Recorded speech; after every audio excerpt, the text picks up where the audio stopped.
Hello guys, in this video we will see how to install nmap on Debian Linux operating system. Open terminal, sudo apt install nmap, hit enter, see, type I and hit enter.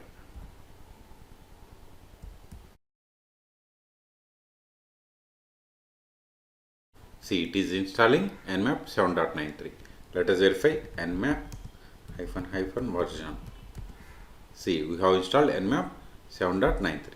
Okay, now run the nmap sample commands. Nmap, just give hit enter. See, you got the options. For examples, you have to go to nmap official website, that is nmap.org. Click on docs. If you scroll down, click on nmap reference guide. See, here we have different examples like port scanning. Click on port scanning basics. Scroll down. Here you can go through this document and you can practice the nmap examples. Okay, so in this video we have seen how to install nmap on Debian Linux operating system. For more nmap tutorials, please subscribe my channel. Thank you.